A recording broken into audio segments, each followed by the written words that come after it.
ऑस्ट्रेलियाई मीडिया और साबिक कप्तान कराची टेस्ट ड्रॉ होने पर फट पड़े।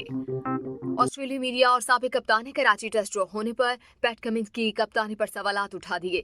ऑस्ट्रेलियाई मीडिया का कहना है कि पाकिस्तान ने 170 ओवर से ज्यादा खेले और मैच का ड्रॉ होना पाकिस्तान टीम के लिए जीत है। कप्तान पैट कमिंस को कुछ मुख्तलिफ करना चाहिए था और कराची टेस्ट जीतना चाहिए था। ऑस्ट्रेलियाई मीडिया ने कहा कि कराची टेस्ट के बाद कप्तान पैट कमिंस को अब सख्त तनकीद का सामना करना पड़ेगा, क्योंकि पाकिस्तान को आउट करने के लिए चौथे और पांचवें दिन में बहुत वक्त था, मगर ऑस्ट्रेलिया ने कैचेस ड्रॉप किए जबकि स्टीव स्मिथ और उस्मान ख्वाजा ने चांस मिस किए। दूसरी जानिब साबिक ऑस्ट्रेलियाई कप्तान माइकल क्लार्क का कहना था कि ऑस्ट्रेलिया के पास पाकिस्तान को आउट करने के लिए बहुत ओवर्स थे। चांस मिस करने पर यकीनी तौर पर टीम को सख्त मायूसी हुई होगी।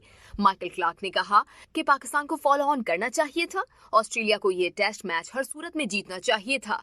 मौजूदा सूरत हाल में कई सवालात कप्तान से पूछे जाएंगे। वाज़ेह रहे कि ऑस्ट्रेलिया ने कराची टेस्ट के चौथे रोज कौमी टीम को 506 रन का हदफ दिया था, लेकिन बाबर आजम, अब्दुल्ला शफीक और मोहम्मद रिजवान की शानदार कारकर्दगी की बदौलत पाकिस्तान टीम टेस्ट ड्रॉ करने में कामयाब हो गई।